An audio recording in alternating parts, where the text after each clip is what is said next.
اعوذ باللہ من الشیطان الرجیم بسم اللہ الرحمن الرحیم۔ سامعین کرام، بزرگوں، نوجوانوں، عزیز بچوں اور پردہ نشین ماں اور بہنیں، سب سے پہلے تعریف و توصیف، بڑائی اور بزرگی ہم بیان کرتے ہیں اس اللہ رب العزت کی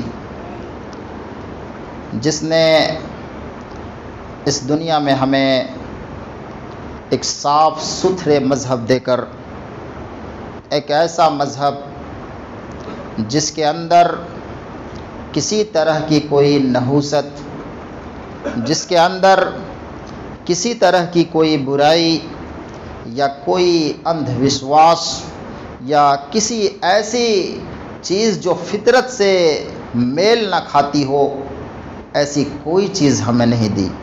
ہمیں ایک ایسا اسلام عطا کیا جو اسلام عقل میں آتی ہے، فطرت میں آتی ہے، ہر انسان سمجھتا ہے کہ یہ باتیں اچھی ہیں، چاہے اس کا ماننے والا ہو یا مانتا نہ ہو۔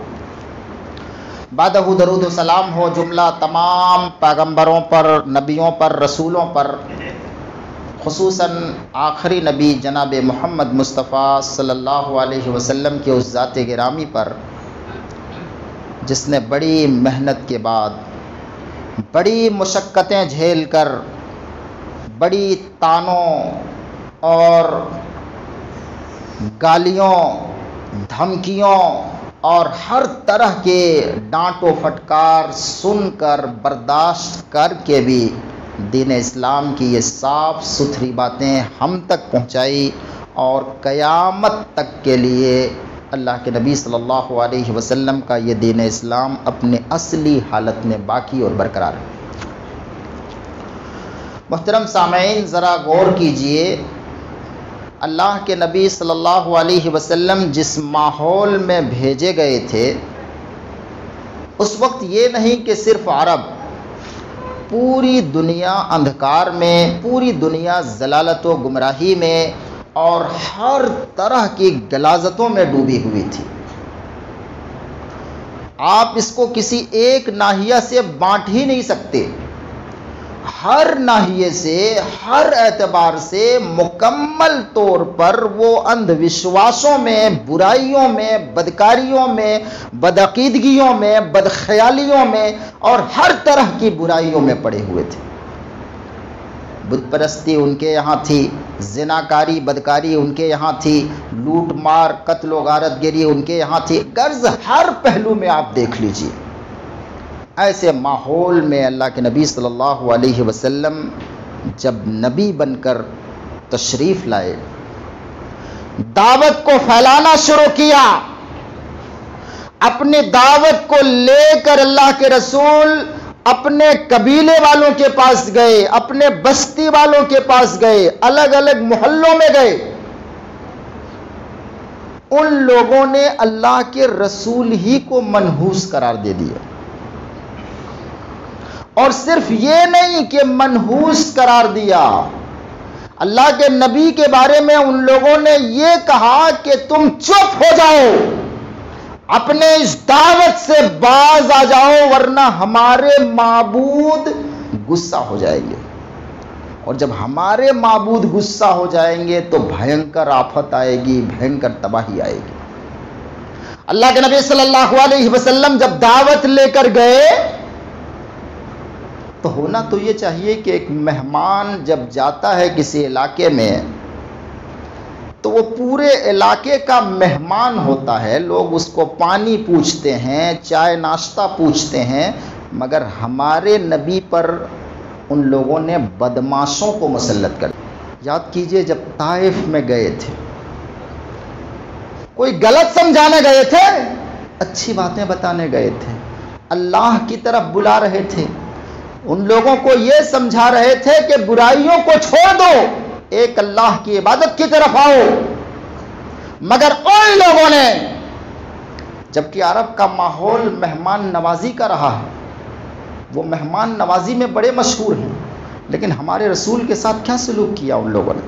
یہ ابتدا کی بات کر رہا ہوں، ابتدا کی کیا سلوک کیا، مگر برداشت کر کے اس نبی پاک نے اس صاف ستھرے مذہب کو ہم تک پہنچایا، اور پورے عرب نہیں بلکہ پوری دنیا کے سامنے ایک ایسی مثال پیش کر دی کہ آج تک اس کے نظیر نہ کوئی پیش کر سکتا ہے اور نہ کسی کے یہ بس میں ہے۔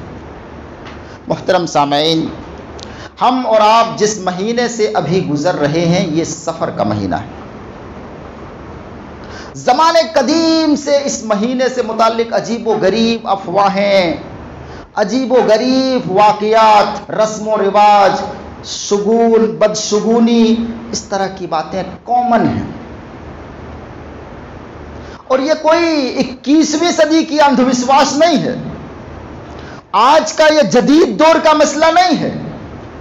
قدیم زمانے سے عربوں کے یہاں اس مہینہ کو سفر کہا جانا شروع ہوا، اور اس کے منحوس سمجھے جانے کا عقیدہ بھی اسی دور کا تھا جب ابھی اللہ کے نبی صلی اللہ علیہ وسلم نبی بن کر مبعوث نہیں ہوئے تھے۔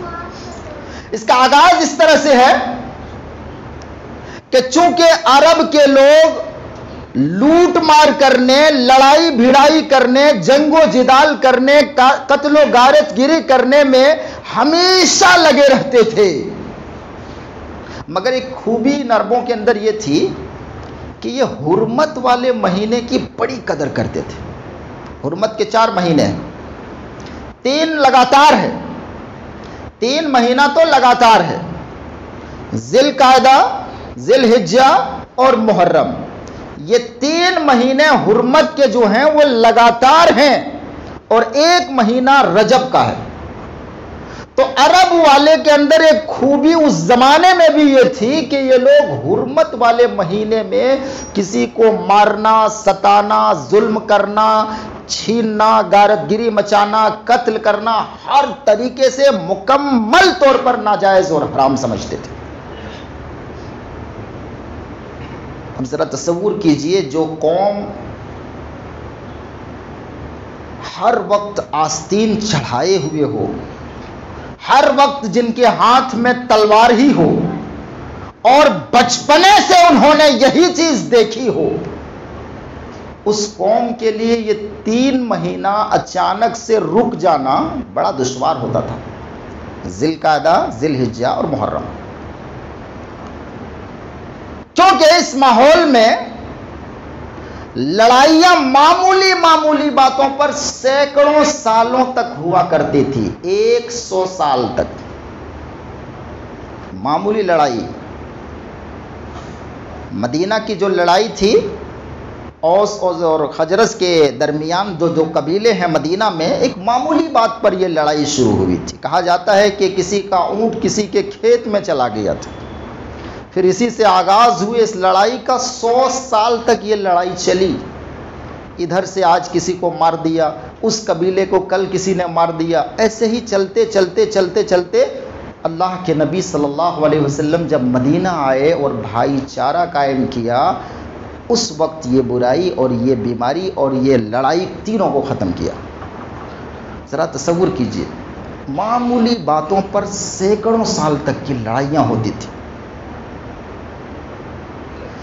تو 3 مہینہ جب گزر جاتا تھا، جیسے ہی سفر کا مہینہ شروع ہوتا، ان کی تلواریں ان کے میان سے پھر باہر آ جاتی تھی، پھر کھلے سانڈ کی طرح مظلوموں پر ظلم کرنا، ان کا گھر بار لوٹ لینا، ان کے عزت و آبرو لوٹ لینا، قتل کر دینا، غارت گری مچانا، ان کے سامان لوٹ لینا، یہ پھر سے شروع ہو جاتا تھا۔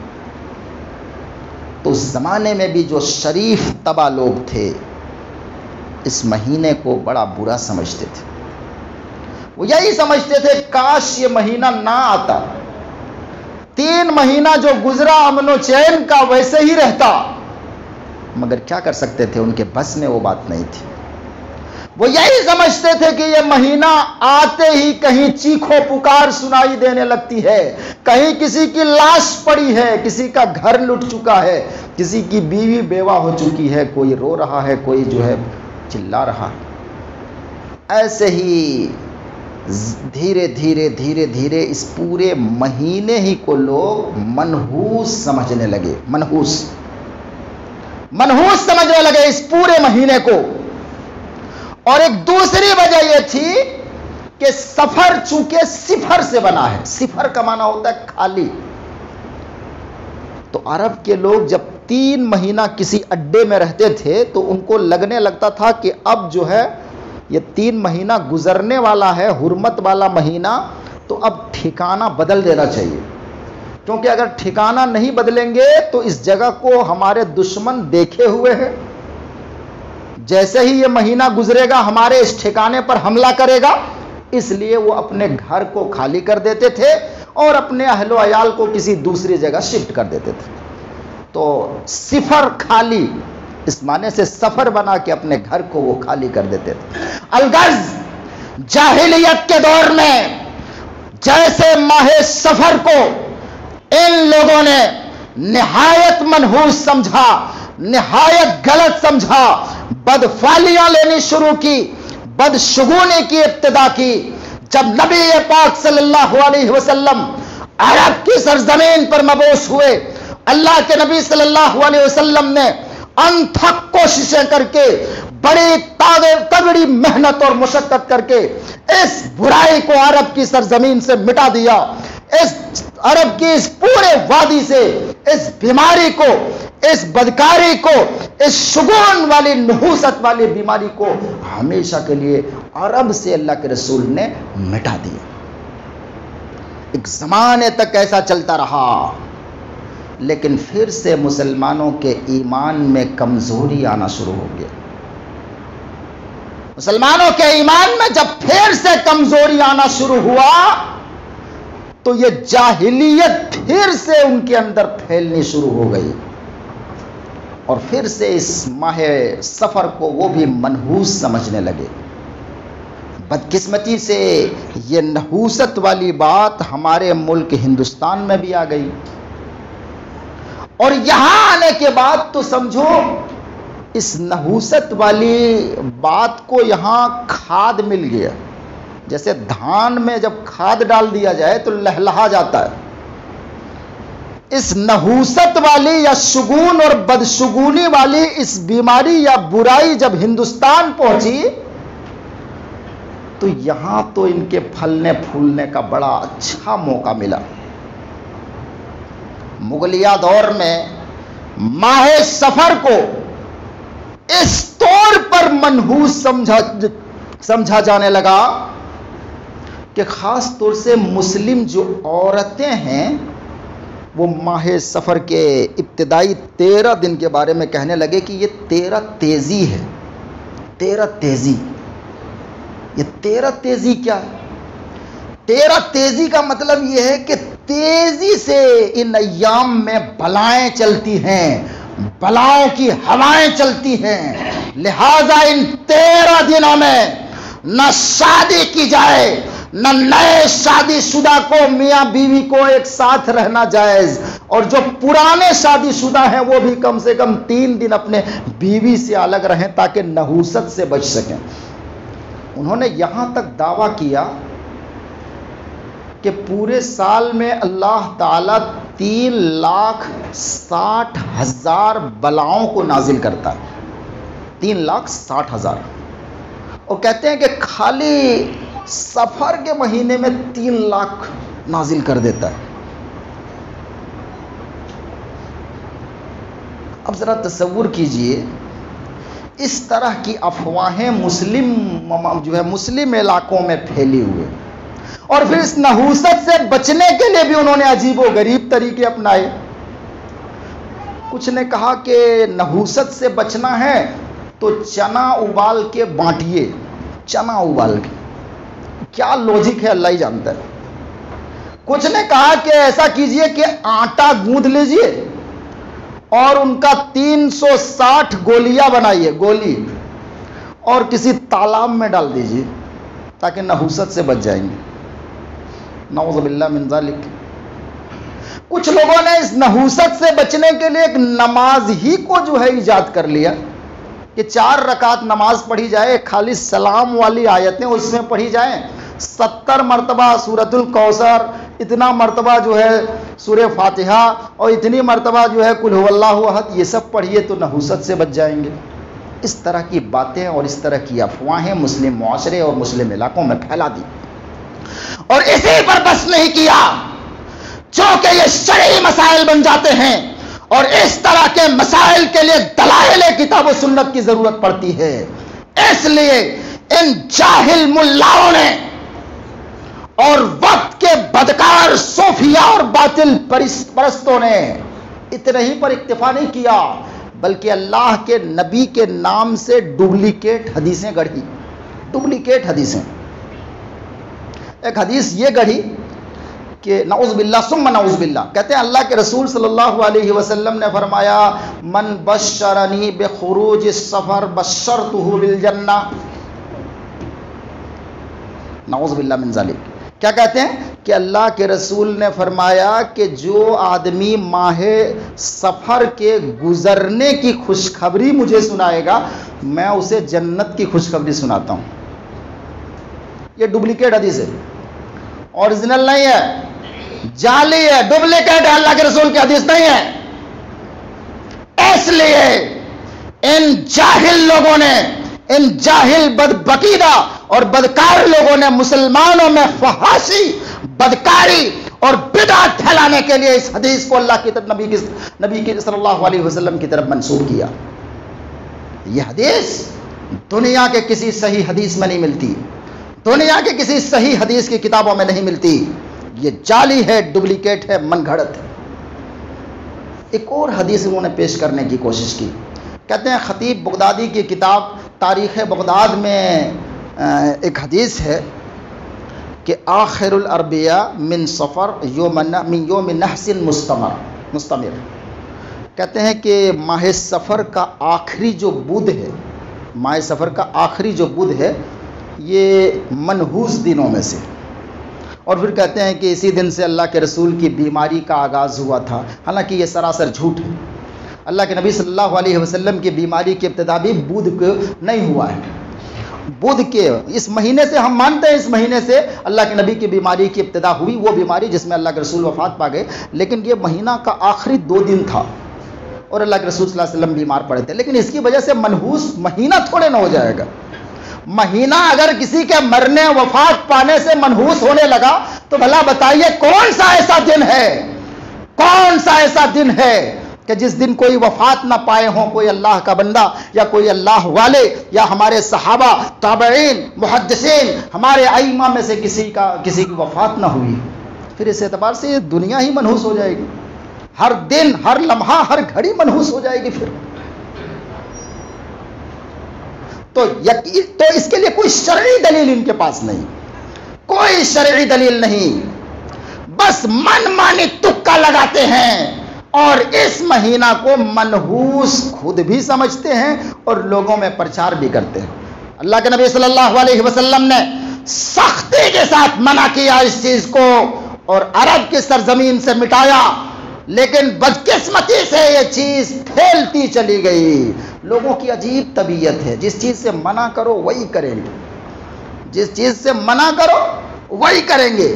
بتاؤ کہ دن میں جو ہے سنت مؤکدہ ہے، ظہر سے پہلے 4 رکعت پڑھنی ہے، فجر سے پہلے 2 رکعت ہے، عصر میں نہیں، مغرب سے بعد 2 رکعت ہے، عشاء کے بعد 2 رکعت. یہ سب چیزیں نہیں کریں گے.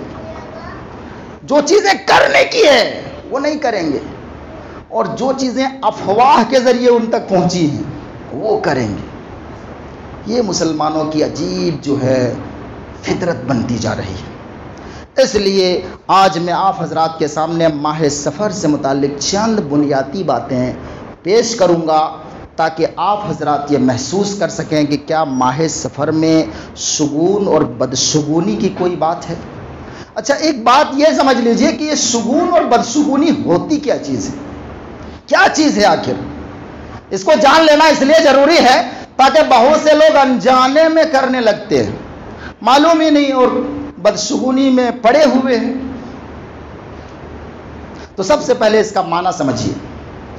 بدشگونی یا شگون بد کا معنی ہوتا ہے کسی کی آواز کو سن کر یا کسی کو دیکھ کر یا کسی شخص کے وجود کے تصور سے یہ خیال کرنا کہ ہمارا کام بگڑ گیا، ہمارا کام نہیں ہوگا، یا ہمارے اپنے کام میں وہ تردد کے شکار ہو جائے، شش و پنج میں پڑ جائے۔ مثلا کہیں جا رہا تھا اپنے کام سے، اچانک اس نے کسی الو کی آواز سن لیا، کسی کوے کی آواز سن لیا، تو وہ یہ سوچنے لگا کہ اب جو ہے میرا جترا خراب ہو گیا، جترا میرا خراب ہو گیا، میرا کام نہیں بنے گا، یہ سوچ لیے۔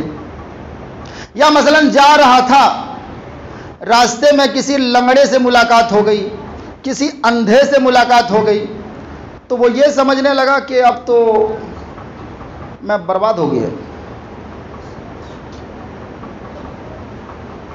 یا کہیں جا رہا تھا، کسی نے پیچھے سے آواز دے دی اور کہا کہ میرا کام خراب ہو گیا۔ یہ تمام چیزیں کیا ہیں؟ بدشگونی ہیں، بدشگونی ہیں، حرام ہے اسلام میں، اس کی کوئی حقیقت نہیں، کوئی حقیقت نہیں۔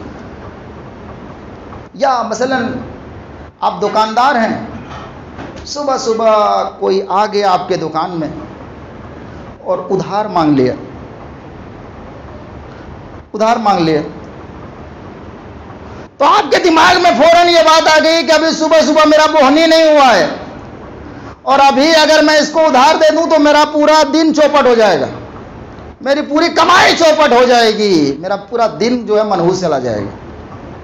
آپ نے نہیں دیا، یہ بدشگونی ہے، بدشگونی ہے، بدشگونی ہے، حرام ہے اسلام میں، حرام ہے، حرام ہے، بدشگونی ہے۔ ذرا تصور کیجئے آپ اس بدشگونی کے چکر میں کتنے بڑے اجر و ثواب سے محروم ہو رہے ہیں۔ اللہ کے نبی صلی اللہ علیہ وسلم فرماتے ہیں ہر بندہ صبح کرتا ہے، صبح کرتا ہے تو دو فرشتے ان کے ساتھ جو ہے آتے ہیں ان کے پاس اور اللہ تعالیٰ سے دعا کرتے ہیں اللہم آت منفق خلفہ، اے اللہ خرچ کرنے والے کو بہتر بدلہ دے۔ یہ کون کہتے ہیں؟ فرشتے۔ اور کہتے ہیں اللہم، یہ بھی دعا کرتے ہیں کہ اللہ بچا کے رکھنے والے، کنجوسی کرنے والے کے مال کو تو ہلاک کر دے۔ یہ صبح صبح فرشتے دعا کرتے ہیں۔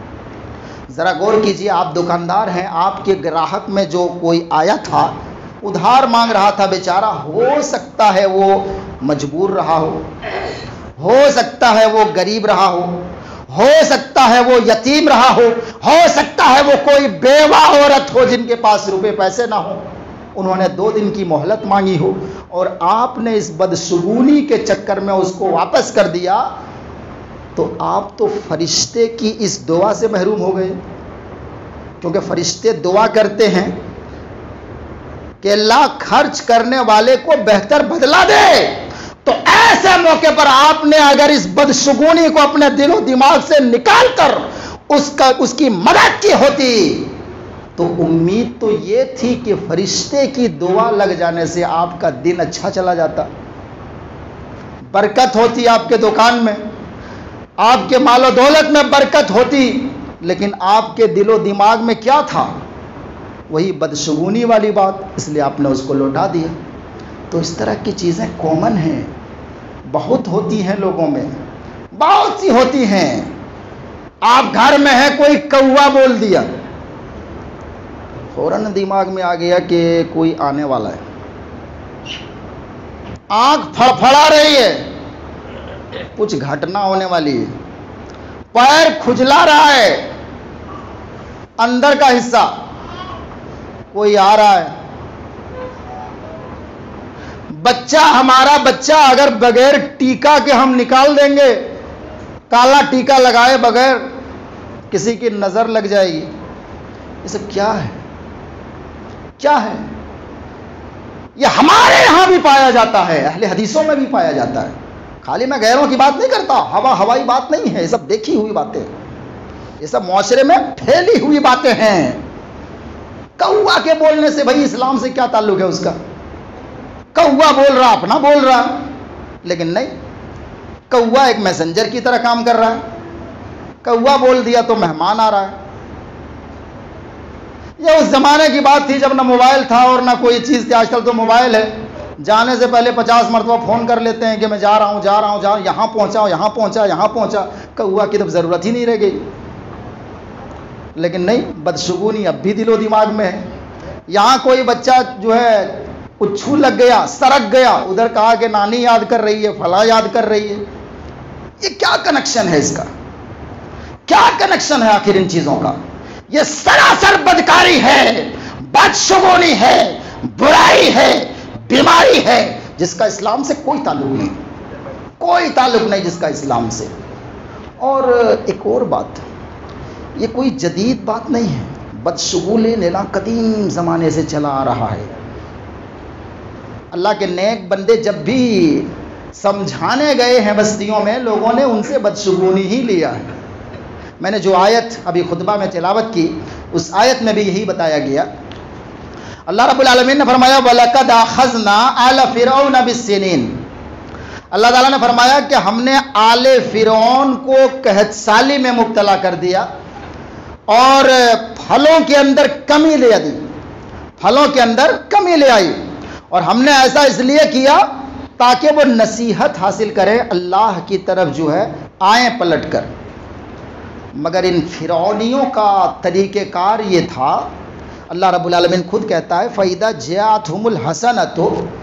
ان فرعون اور فرعون کے پورے پارٹی، ان لوگوں کے پاس جب کوئی اچھائی آتی، اچھائی آنے کا مطلب یہ ہے کہ ان کے دھن و دولت میں اضافہ ہوا، پیداوار اچھا ہوا، گلے خوب گلوں کا ڈھیر لگ گیا، باغوں میں میوے زیادہ آئے، پھل زیادہ آئے، تو کیا کہا ان لوگوں نے؟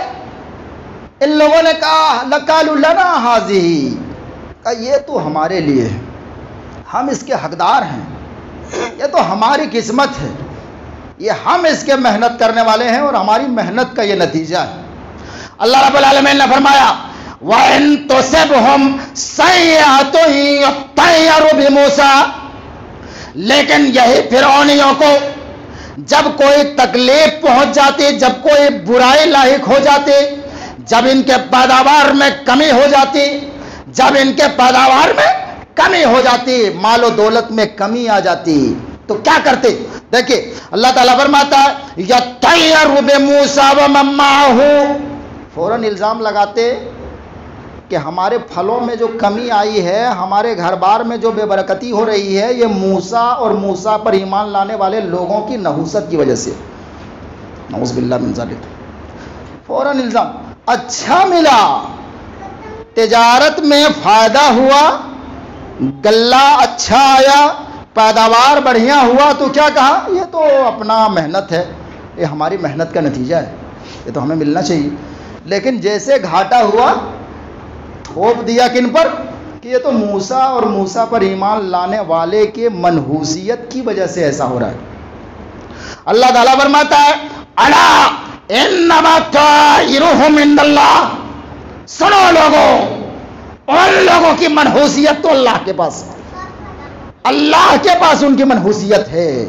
ان کی بدکاری کی وجہ سے اللہ رب العالمین ان کو سزائیں دے رہا ہے، ان کے پھلوں اور پیداوار میں کمی کر رہا ہے. ان کو لگتا ہے موسیٰ اور موسیٰ کے ساتھی کا معاملہ ہے، نہیں، یہ اللہ کے ہاتھ میں، یہ اللہ کے ہاتھ میں. اللہ تعالیٰ فرماتا ہے اکثر لوگ اس چیز کو نہیں جانتے، اکثر لوگ اس چیز کو نہیں جانتے. تو دیکھیے موسیٰ کے زمانے میں بھی بات وہی تھی، وہ بھی منحوس سمجھ رہے ہیں کن کو؟ موسیٰ اور موسیٰ کے ساتھیوں کو.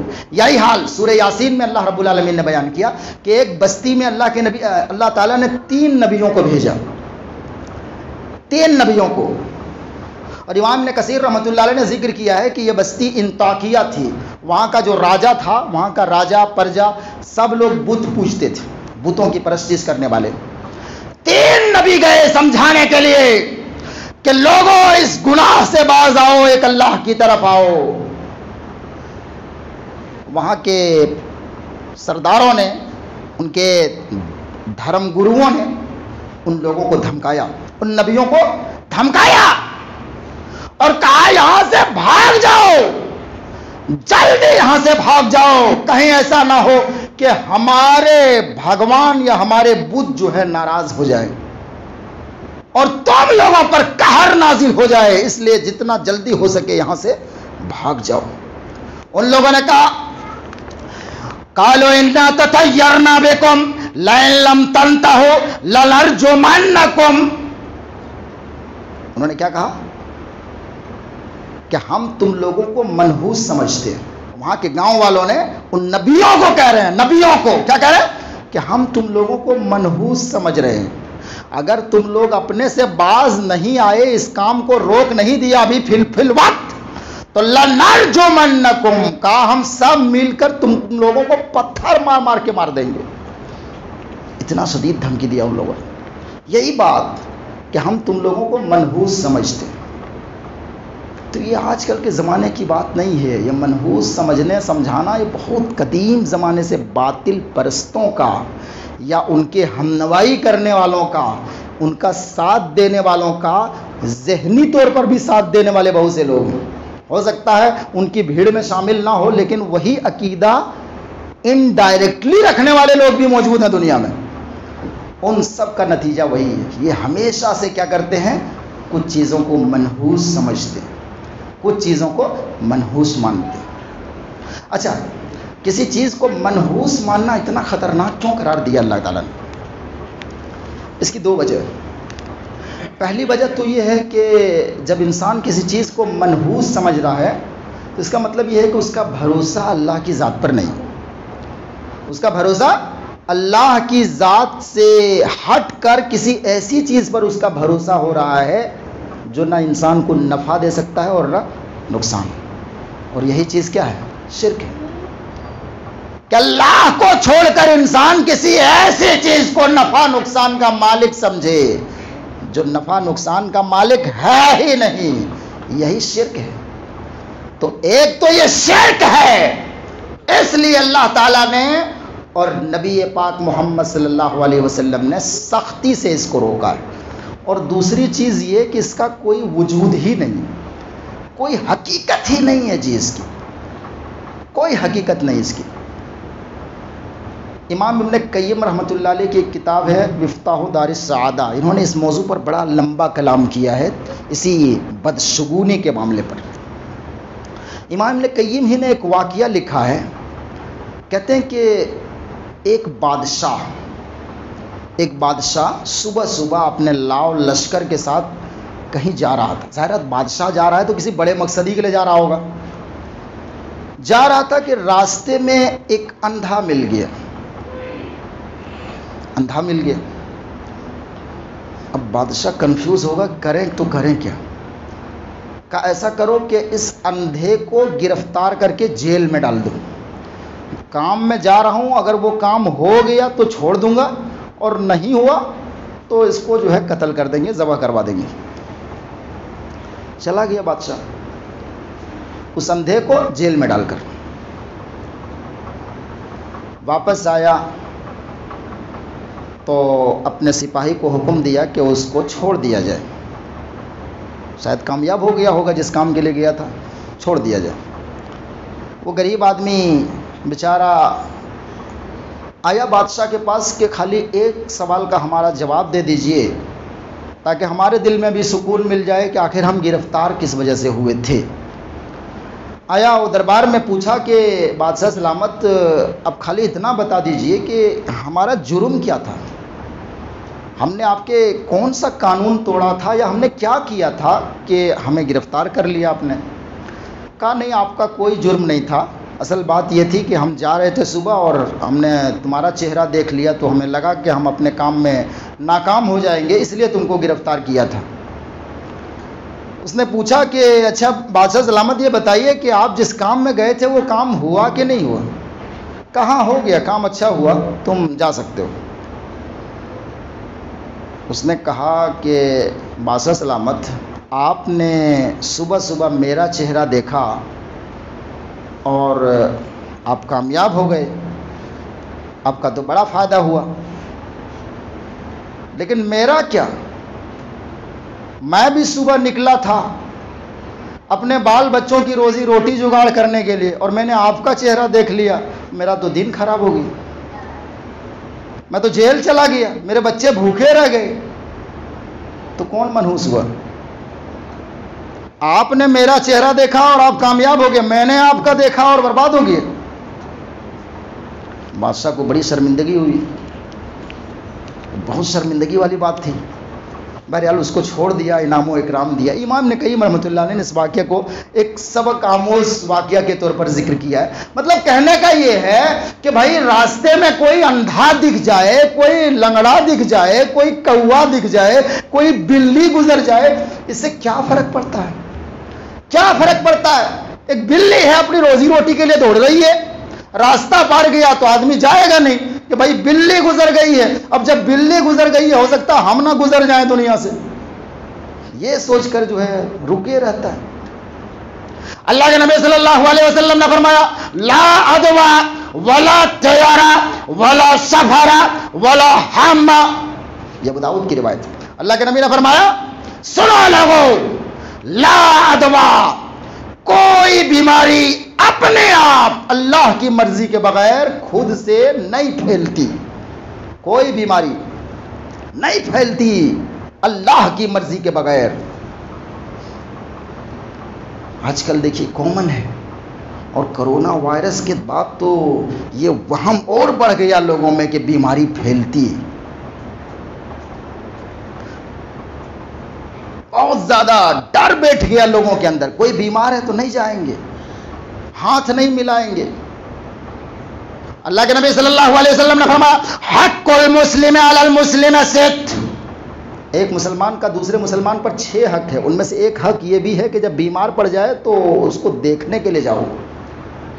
یہاں تو دل میں یہ بیٹھ گیا ہے کہ بیماری لگ جائے گی تو کیسے جائیں گے آپ دیکھنے؟ کسی کو ٹی وی ہو گیا ہے، کسی کو کینسر ہو گیا ہے، کسی کو کچھ ہوا ہے، تو آپ کا دل جگرا تو پہلے سے پھٹا ہوا ہے، یہ سوچ کر کے جائیں گے تو ہمارا لگ جائے گا۔ جبکہ اللہ کے نبی کیا فرما رہے ہیں؟ لا دوا، کوئی بیماری بغیر اللہ کی مرضی کے کسی دوسرے تک منتقل نہیں ہوتی۔ ایک آدمی نے سوال کر دیا اللہ کے نبی سے کہ اللہ کے نبی آپ کہہ رہے ہیں کہ کوئی بیماری نہیں پھیلتی، تو یہ کیسے ہوتا ہے کہ ہمارے اونٹ جو ہے ریت میں اچھلتے کودتے رہتے ہیں ہرنوں کے مانند صاف شفاف، جیسے ہی کوئی خارش والی اونٹنی آ جاتی ہے، خارش والی اونٹنی، خارش یعنی کھوریا جس میں کیڑا ہو جاتا ہے، کہ جیسی ہی کوئی اونٹنی خارش والی اونٹنی آ جاتی ہے تو وہ تمام کو جو ہے بیمار کر دیتی ہے، اور آپ کہہ رہے ہیں کوئی بیماری کسی کو نہیں پھیلتی۔ اللہ کے نبی صلی اللہ علیہ وسلم نے فرمایا یہ بتاؤ اس پہلے اونٹ کو، پہلے والے کو کیسے بیماری لگی؟ وہ کہاں گیا تھا؟ تو جیسے اس کو اللہ کی مرضی سے بیماری لگی، بقیہ کو بھی اللہ کی مرضی ہی سے لگتی ہے، خود سے بیماری نہیں پھیلتی۔ آگے اللہ کے رسول نے فرمایا ولا طیارہ، طیارہ بھی کوئی چیز نہیں۔ یہ طیارہ کیا ہے؟ طائر سے بنا ہے، طائر بنا ہوتا پرندہ، پرندہ کیا ہوتا تھا؟ یہ عربوں کا طریقہ تھا کہ جب کہیں جاتے تو پرندہ اڑاتے، پرندہ کسی درخت میں بیٹھا ہو پرندہ ایسے کر کے مار دیا، اڑ گیا، دیکھا کہ دایاں گیا تو کام ہو جائے گا، بایاں گیا تو مجھے کام نہیں ہوگا، اور سیدھا چلا گیا تو معاملہ جو ہے ڈرا ہو گیا، کسی اور میں جائیں گے۔ اسی سے طائرہ بنا ہے، یہی ہے بدشگونی، اسی کو بدشگونی کہتے ہیں۔ اللہ کے رسول نے ساتھ ہی آگے حدیث میں فرمایا ولا سفر، اور سفر کی منحوسیت کا بھی عقیدہ باطل ہے، ولا ہم، الو بھی کوئی چیز نہیں۔ الو اصل میں ان لوگوں کا یہ بھی عقیدہ تھا کہ اگر کوئی مر جائے اور اس کا بدلہ نہ لیا جائے تو اس کی آتما بھٹکنے لگتی ہے، آتما بھٹکنا، الو بن جاتا ہے، کہتا بدلہ لو بدلہ لو۔ آج بھی یہ آتما بھٹکنے والا عقیدہ ہمارے مسلم معاشرے میں پایا جاتا ہے کہ آتما بھٹک رہا ہے، آتما کو آتما سے ملانا پڑے گا ورنہ جو ہے بھٹکتا رہے گا، پورا تباہ ہو جائے گا، بلائیں آئے گی، مصیبتیں آئے گی۔ یہ تمام طرح کے عقیدے آج بھی مسلم معاشرے کے اندر بہت زیادہ پھیلا ہوا ہے. یہ موضوع بہت تفصیل طلب ہے. میں مختصراً چند باتیں آپ حضرات کے سامنے کی. اللہ رب العالمین سے دعا کرتا ہوں کہ اللہ رب العالمین جو باتیں بھی ہم نے پیش کی, اللہ رب العالمین ہمارے مسلم معاشرے سے اس طرح کی تمام گندگیوں کو دور کر دے, ختم کر دے. اللہ رب العالمین ہمارا جو صاف ستھرا مذہب دین ہے, مذہب ہے, اس پر ہم کو سمجھنے, اس کے مطابق زندگی گزارنے کی توفیق دے. آمین و تقبل یا رب العالمین. یہ موضوع ابھی ادھورا رہ گیا تھا, کافی باتیں اس میں تھی لیکن وقت نہیں ہے. اللہ رب العالمین ہم سب کو کہنے سننے سے زیادہ عمل کرنے کی توفیق عطا فرمائے. آمین.